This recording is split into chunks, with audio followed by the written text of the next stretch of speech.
အားလုံးပဲမင်္ဂလာပါကျွန်တော်တို့မိသားစုက6ရက်နေ့ကနေကျွန်တော်တို့12လပိုင်း6ရက်နေ့ကကျွန်တော်တို့ကြိုက်ထီးပြောင်းတော့ရောက်ပြီးဖွင့်ပြခဲ့ပါတယ်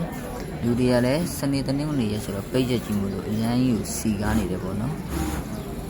ကျွန်တော်လည်းတပုံရိုက်ကြတာမင်းလေးလက်တာနဲ့နောက်တစ်လောက်လေးကိုကျွန်တော်ရိုက်ပြီးတော့တင်လိုက်ရခြင်းဖြစ်ပါတယ်ဒါတော့ခေါင်းလောင်းဖိထားတဲ့နေရာကိုကျွန်တော်ရိုက်ထားတာပါ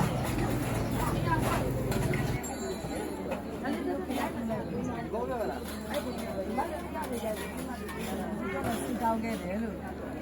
ထိုင်းလိုက်နေလိုက်တယ်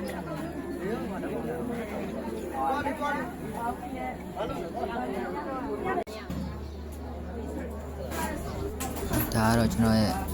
စနီးလေးပေါ့နော်ကျွန်တော်သမီးလေးနဲ့ရုပ်ပြည့်ယူအပေါ်မှာဖူးရတာလူတွေအရမ်းများနေတော့အောက်မှာပဲကျွန်တော်ဆင်းဖူးလိုက်ရတဲ့အနေထားလေးရောက်သွားတာပေါ့နော်ချက်ကိုသမီးချက်ကိုဒါပေမဲ့လူများတော့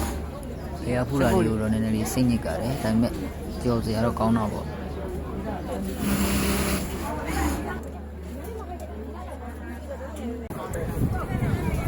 ဒါတော့ဒီလိုပါနာမဲလေဒါချိုးပါမယ်မေးသူကောင်းပါလေးနဲ့သူနဲ့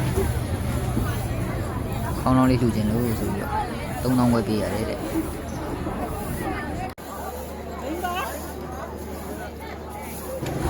ဒါတော့သမီးကို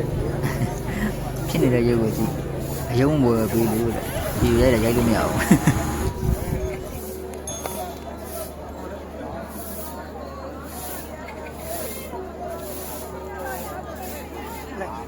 ရုပ်ပါပါရ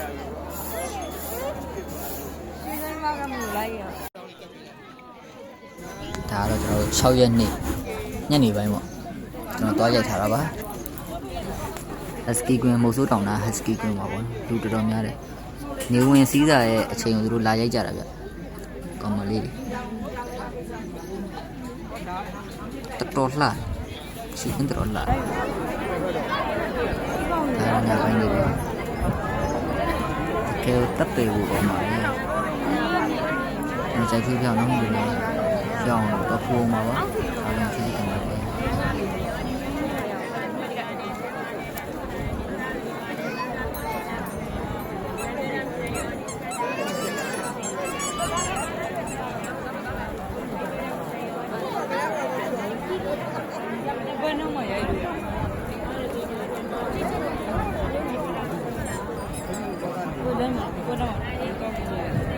ရွှေဆိုင်ကရှိတယ်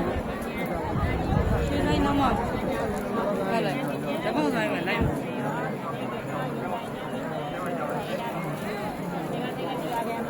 မရဲလူရ